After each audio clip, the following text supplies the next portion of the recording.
kullu amrin dibalin la yubda'u fihi alhamdulillah fahuwa aqta wa fi riwayah ajdar.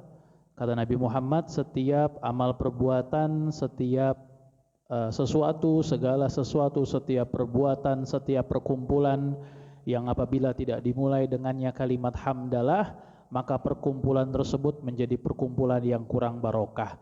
Maka mari dalam rangka syukur kita kehadirat Allah Subhanahu wa taala, mari kita ucapkan alhamdulillahi rabbil alamin. Bersolawat kepada Nabi besar Muhammad dengan ucapan Allahumma salli ala sayyidina Muhammad wa ala ali sayyidina Muhammad. Yang saya hormati para alim ulama, tokoh masyarakat, tokoh adat, hadirin hadirat, muslimin muslimat, tuan-tuan, puan-puan yang besar tak dihimbau gelar, yang kecil tak disebut nama. Nakhusu bizikri Al-Habib Ali Ridha As-Segaf wal Ustadz Ali Imran mata'anallahu alaihi mabituli hayah. Mudah-mudahan guru-guru kita senantiasa panjang umur, sehat badan. Pula yang saya hormati, yang saya cintai, yang saya rindukan, para jamaah Majelis Rasulullah Korwil Jombang, kita doakan agar majelis kita ini terus makmur sampai akhir zaman. Pula kita doakan agar yang hadir, tidaklah kita berdiri dari majelis ini kecuali Allah sudah ampunkan semua dosa-dosa kita, Allah sudah kabulkan segala doa-doa kita, dan insya Allah Allah kumpulkan lagi kelak kita semua di dalam surga bersama Nabi besar Muhammad SAW. Amin ya rabbal. Hadirin yang dimuliakan oleh Allah Subhanahu wa taala.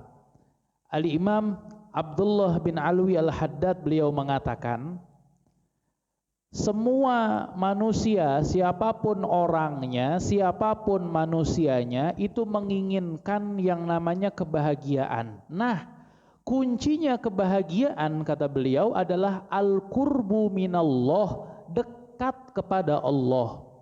Jadi orang semakin dekat kepada Allah, semakin bahagia hidupnya dunia sampai akhirat. Tapi sorf, penghalang untuk kita mendekatkan diri kepada Allah itu ada 4. Nah ini loh, ini biang keroknya nih. Ini saya yakin 99% antum semua yang hadir di sini itu pernah ada keinginan ingin jadi orang soleh, pernah ada keinginan ingin jadi wali, pernah, saya yakin pernah.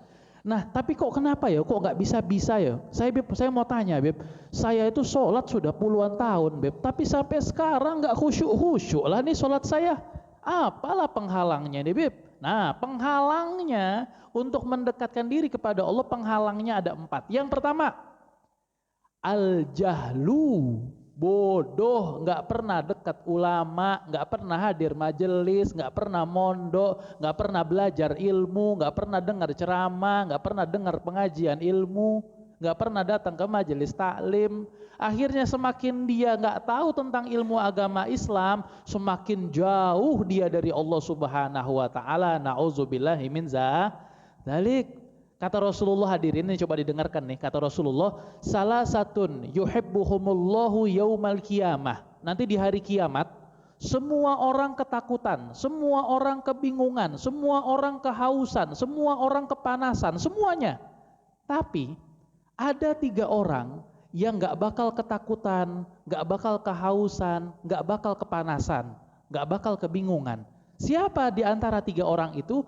Adalah mereka yuhibbul ilma wal ulama, orang-orang yang cinta ilmu dan cinta ulama. Orang itu hadirin, oh saya cintalah, saya ini cintalah sama ulama, tapi saya nggak suka lah ilmu tuh, nggak suka ilmu, nggak suka. Kenapa? Saya tuh suka sama Habib ya karena Habib Syekh As-Segaf tuh saya suka karena gantengnya aja lah. Tapi kalau ceramah ilmu saya nggak suka lah tuh. Nah itu kayak gitu-gitu, namanya dia cinta ulama tapi nggak cinta ilmu. Cinta ilmu tapi nggak cinta ulama juga salah. Saya tuh senang lah Bib, ceramah Habib tuh enak lah saya tuh. Tapi saya nggak senang Bib sama ceramahnya Ustadz. Contoh Ustadz Adi Hidayat tuh saya nggak suka. Loh, jangan, cinta ilmu dan cinta ulama ini harus beriringan, karena orang-orang yang suka dengan ilmu, orang-orang yang dekat dengan ilmu, dekat dengan ulama, nanti hidupnya bahagia dunia akhirat. Mudah-mudahan kita semua termasuk di dalam golongan tersebut. Amin ya rabbal alamin. Maka jangan jauh-jauh dari majelis taklim, cuman dimiriskan hadirin, miris sekali zaman sekarang. Itu khususnya kita bicara fakta, apalagi khususnya di daerah Jombang ini. Orang-orang itu masyarakat banyak yang lebih suka majelis sholawat daripada majelis ilmu. Toh kalau ngundang penceramah, lebih nyari penceramah yang lucu daripada penceramah yang ilmiah. Loh, bukan artinya lucu nggak boleh, silahkan. Saya ceramah seringlah bikin orang ketawa, guru saya pun selalu ceramah seringlah bikin orang ketawa. Tapi jangan sampai stigma itu akhirnya masyarakat terkontaminasi, akhirnya pokoknya kalau penceramah harus ngundang yang lucu, jangan yang ilmiah. Nah, ini salah. Nah, kebanyakan zaman sekarang khususnya di kota kita ini banyak orang-orang yang sudah lebih condong ke sholawat. Sholawat bagus, tapi jangan jauh-jauh dari ilmu. Kadang-kadang itu hadirin kalau majelis-majelis fikih seperti ini di masjid-masjid, di musola, itu yang mentok yang hadir ya 15, 10 orang. Tapi kalau majelis sholawatan, ribuan. Loh, Habib nih ada masalah pribadi kah Habib sama majelis sholawat? Loh, saya punya majelis sholawat, DMJ kan punya saya itu. Tahu ya, DMJ Da'watul Muhammad. Saya pun punya majelis sholawat. Tapi di majelis saya pun selalu saya sisipkan itu, ada ceramah di situ. Jadi selesai sholawatan, saya tak ceramah sebentar, sholawatan lagi, ceramah sebentar lagi, sholawatan lagi, ceramah sebentar lagi, biar masyarakat itu senang dengan yang namanya ilmu. Nah, ini PR penting untuk kita hadirin. Jangan sampai dengan adanya sholawat kita membid'ahkan majelis taklim. Kita ini kan sering nih, Wahabi itu membid'ahkan maulid, membid'ahkan sholawat. Oke deh, mereka membid'ahkan maulid. Lah kamu sama majelis ilmu gimana? Iya ya, saya menjauhi juga lah sama majelis ilmu. Bagi saya bid'ah, kalau majelis sholawat bagus. Ini salah. Jadi dekat-dekat dengan majelis ilmu, dekat-dekat dengan majelis taklim, dengannya insya Allah kita bahagia dunia sampai akhirat. Amin. Ya Rabbal. Itu yang pertama hadirin. Jadi diperhatikan, penghalang untuk kita mendekati kepada Allah. Dengerin. Jadi kalau kita sudah punya ilmu, maka artinya apa? Maka kita akan bisa semakin dekat kepada Allah. Kalau kita sudah dekat kepada Allah, maka kita hidupnya akan bahagia dunia sampai akhirat. Itu kunci pertamanya. Yang kedua, apa yang penghalang antara kita dengan Allah? Yang kedua ini biang keroknya nih. Yang kedua ini adalah dha'ful iman, lemahnya iman. Nah, cara ngeces, cara mencarger iman itu adalah dengan menghadiri majelis juga. Kadang-kadang hadirin, coba antum perhatikan, percaya nggak percaya, sadar nggak sadar, antum ketahui tanpa antum ketahui. Kadang tuh kita kalau dihadir majelis, semangat kali lah malam ini sholat qiyamul lail saya sampai subuh, pas lagi duduk di majelis. Pulang dari majelis, udah lupa itu, udah nggak semangat lagi. Pernah kan kita kayak gitu? Itu tahu nggak kenapa? Karena di majelis ini hati kita tuh, iman kita di-charger di majelis ini. Semakin sering kita hadir majelis seperti ini, maka semakin full iman kita kepada Allah. Iman itu manusia itu naik turun. Kalau Nabi naik terus, nggak pernah turun. Nabi itu semua para Nabi itu naik terus. Kalau malaikat datar, nggak naik nggak turun. Udah kayak gitu sudah tuh kalau malaikat. Kalau iblis turun, nggak ada peningkatan. Jadi kalau ada tetangga yang imannya turun, terus iki iblis wes. Ya. Dulure iblis, mbok sepupu apa ponakan enggak tahu. Jadi iman itu naik turun. Nah, cara agar naik terus gimana caranya? Sering-sering hadir majelis ilmu. Tapi gini lah Beb, majelis yang di Al-Ghafur itu Beb, apalah tuh, dikit lah yang hadir, orangnya dikit lah, nggak semangat kali lah kita. Gini loh bro, gini brother, majelis itu barokahnya bukan dihitung dari jumlah, tapi dihitung dari niat. Kalau antum, bahkan ada orang salah niat pun datang ke majelis, itu tetap mendapatkan barokah, apalagi kalau niatnya bagus, niatnya baik. Jadi kalau orang datang ke majelis itu mencarger, apalagi di majelis kita ini baca sholawat, baca zikir, Allahumma sholli ala Muhammad, semangat hati. Pulang ke rumah, udah ganti lagu, rasakan abadi, udah beda lagi, udah hilang imannya. Ya, Allahumma sholli ala Muhammad. Jadi gitu, itu adalah chargernya iman, adalah dengan menghadiri majelis taklim. Nah kan sampean wis gini wis, sampean itu perhatikan apa silup itu polisi itu kalau nangkep curanmor, apa pencurian motor, ada orang curanmor, ada orang bandar narkoba, apa segala macam. Biasanya itu polisi itu nangkepnya di majelis apa di kafe? Di kafe. Dah ono ada polisi datang ke majelis Rasulullah, ke majelis apa datang nangkap itu ndak ada. Iya kalau yang di panggung mungkin ada beberapa lah. Adalah ulama-ulama naik penjara adalah. Nah, tapi itulah. Jadi majelis ini adalah tempat mencargernya iman. Nah, gini loh brother. Kalau kita itu makan sehari, kamu berapa kali makan? Saya sehari ini, Beb, 3 kali saya makan. Oh, enak-enak launya, enak, Beb. Ya kenyang lah kalau saya nggak makan 3 kali itu sekalipun lemas saya. Nah begitu kalau badan kita dikasih makan 3 kali sehari kuat, kalau sekali lemas maka begitu juga dengan iman. Iman itu makanannya adalah ilmu. Kalau kita selama seminggu nggak hadir majelis sama sekali, itu ibarat orang selama 1 hari nggak makan sama sekali. Maka lemas badannya, imannya lemas. Apalagi ini berbulan-bulan, bertahun-tahun. Dan na'udzubillah min zalik, orang yang kalau sudah bertahun-tahun nggak pernah hadir majelis ilmu, nggak pernah hadir majelis taklim seperti ini, sampai anti wes. Walahata Nabi Muhammad yang ceramah nggak bakal didengarkan sama dia, karena hatinya sudah mati lah, karena sudah lemas. Orang kalau sudah lemas, orang nih ada orang nggak makan setahun, dikasih rawon, ini rawon tapi haram gimana? Tak apa-apa, langsung, iya kan? Karena sudah kelaparan dia nggak peduli itu haram. Nah begitu juga hati itu kalau sudah mati, halal, haram, subhat, makruh, terabas saja lah, losdol langsung mau kemana pun saya terobos, karena hatinya itu sudah mati. Nah kalau orang yang hatinya sudah mati, na'udzubillah min zalik, bisa masuk ke dalam neraka, na'udzubillah min zalik. Maka sering-sering hadir majelis istiqomah. Oh Beb, tapi di Jombang nih Beb, majelis banyak lah Beb, ada majelis ini, ada majelis itu. Dulu guru saya pernah ngomong gini, kalau pengen cari majelis yang mana yang baik, mana yang bukan, cari, kalau sampean pengen cari guru, cari guru yang paling mirip sama Rasulullah. Loh, dulu pertama kali kami diomongin gitu sama guru kami, kaget lah, maksudnya gimana nih? Mirip sama Rasulullah tuh apa? Gimana? Maksudnya tampannya atau ternyata bukan tampangnya, tapi gerak-geriknya, sunnahnya. Kalau minum tangan kanan, minum 3 kali, 3 kali serupan, terus senantiasa pakai baju putih, bajunya bersih, badannya wangi, ikutin sunnahnya Rasul. Maka orang-orang yang seperti ini ikutin sampai mati.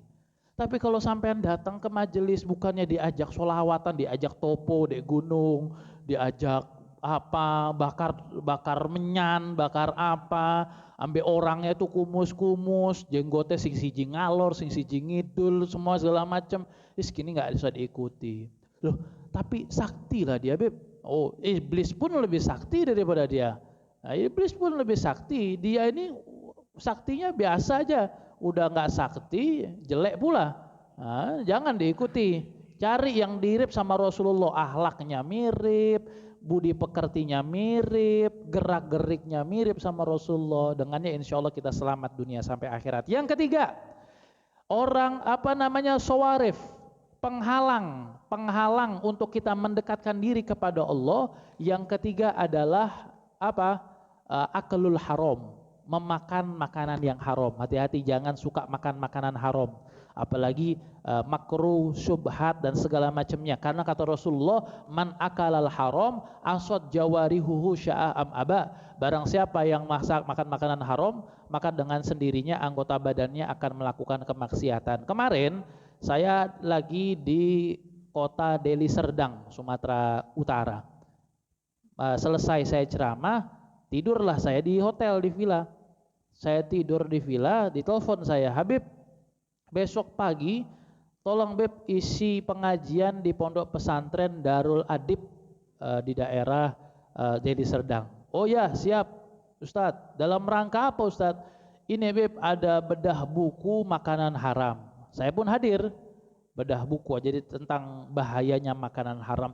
Habis itu adalah dokter di situ kan, ada dokter dia menjelaskan tentang bahaya makanan haram. Dokter itu menjelaskan satu suapan makanan itu kalaupun sudah masuk ke dalam tubuh, maka beberapa persen dari makanan tersebut menjadi sebuah darah.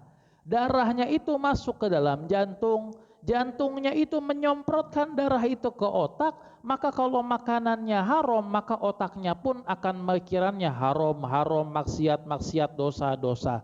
Saya yakin antum semua hafal ayatnya tuh. Saya bacakan ayatnya. Nasiyatin kadzibatin khoti'ah. Nasiyatin kadzibatin khoti'atin. Ini otak depan ini adalah tempat pusatnya orang itu mau melakukan maksiat atau tidak tuh keputusannya di otak depan, bagian depan sini.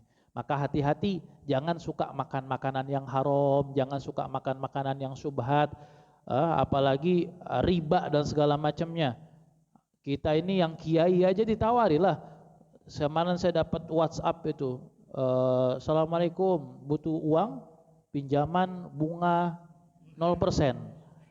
Saya siapa lah nih, tak bilang kan bunga ringan, tak jawab dengkulmu ringan, tak bilang bunga ringan itu mana lah bunga ringan tuh, kita pening lah kepala nih ya kan kalau sudah minjam seperti itu. Nauzubillah min dzalik. Jangan makan riba, jangan makan riba, jangan makan riba. Beb, saya ngelihat di YouTube, Beb, ada satu ustadz ngomong halal riba, Beb. Nah, orang ustadz yang mengatakan halal itu pun dia masih ragu. Emang ada yang mengatakan halal ada, tapi itu dalilnya masih dhaif.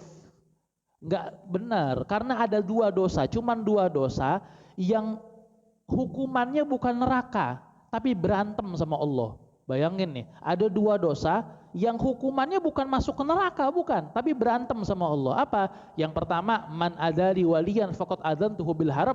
Barang siapa yang memusuhi para walinya Allah, maka hukumannya berantem sama Allah. Itu yang pertama. Yang kedua, waman fa'adhanu biharbim minallah, apa? Dalam Al-Qur'an itu. Dan aku umumkan perang, kata Allah, bagi orang-orang yang suka memakan makanan riba. Kalau ini gimana, Beb? Kalau kredit motor, riba itu adalah uang ketemu uang. Saya pinjam uang 50.000, kamu nanti gantinya 50 juta gimana? Nah, ini riba.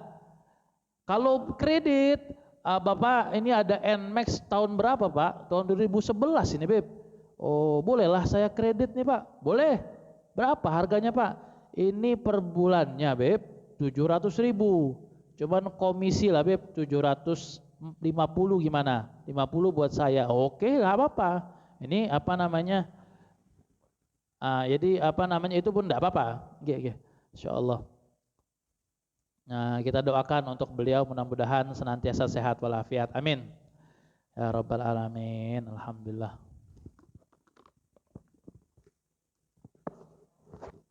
Sudah. Yang terakhir, penghalang antara kita menuju kepada Allah. Yang terakhir tadi yang pertama apa? Ya, enggak pernah belajar, yang jahil. Yang kedua adalah dhaful iman, lemahnya iman. Yang ketiga makan makanan yang haram, ya, suka makan makanan yang haram dan segala macamnya. Dan yang terakhir adalah orang-orang yang apa? Yang dia itu tulul amal, panjang angan-angan. Orang yang tulul amal ini hati-hati hadirin, ya. Jadi jangan kira saya itu barusan nih, Beb, tadi 2 hari lalu saya tuh habis zina, Beb. Oh iya, terus sekarang sudah tobat? Belum lah, Beb, mungkin 2 hari lagi lah saya tobat. Nah, ini tulul amal kayak gini, ini adalah orang yang makin jauh, setiap harinya makin jauh dari Allah Subhanahu wa taala. Nggih. Nauzubillah min dzalik. Mudah-mudahan kita semua terhindar dari 4 hal ini. Maka ayo sering-sering hadiri majelis-majelis ilmu seperti ini, sering-sering hadiri majelis-majelis pengajian seperti ini. Dengannya insya Allah kita selamat dunia sampai akhirat. Amin ya rabbal alamin. Allahumma salli wa sallim wa barik alaihi wa ala alihi أعوذ بالله من الشيطان الرجيم بسم الله الرحمن الرحيم الحمد لله رب العالمين اللهم صل وسلم على سيدنا محمد في الأولين اللهم صل وسلم على سيدنا محمد في الآخرين اللهم صل وسلم على سيدنا محمد في كل وقت وحين.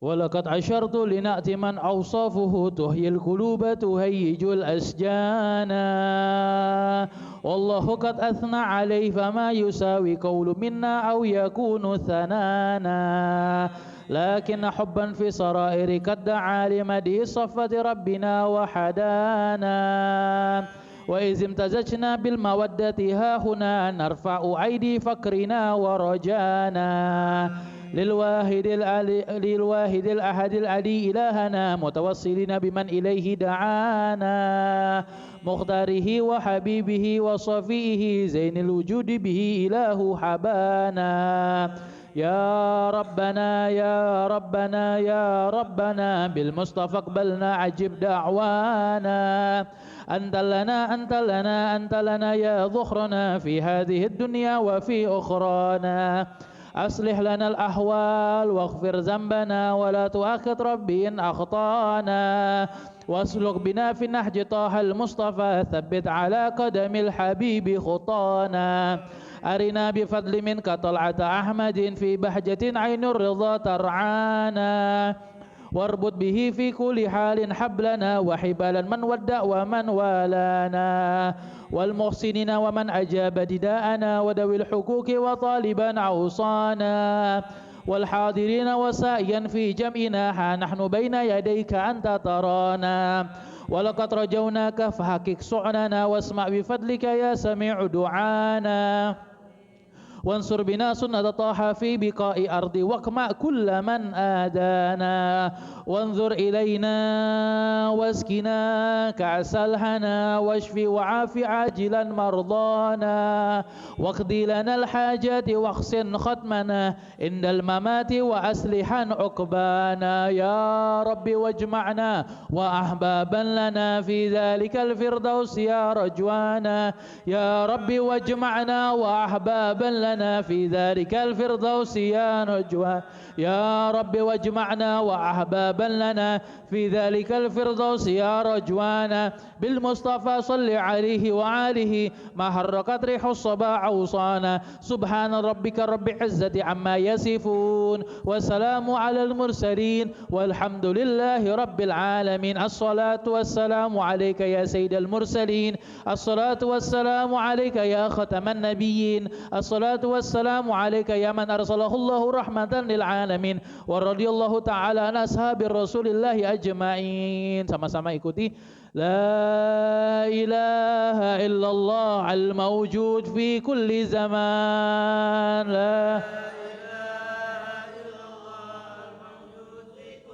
لا إله إلا الله المعبود في كل مكان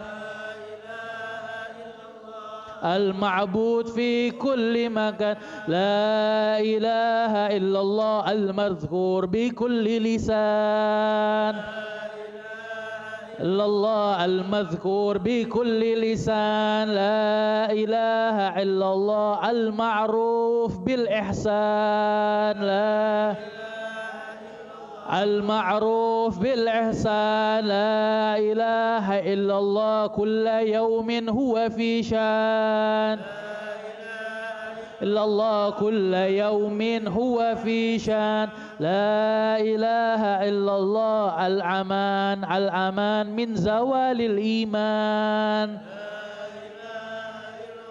الأمان الأمان من زوال الإيمان ومن فتنة شيطان يا قديم الإحسان كم لك علينا من إحسان إحسانك القديم يا حنان يا منان يا رحيم يا رحمن يا غفور يا غفار اغفر لنا warhamna wa anta khairur rahimin.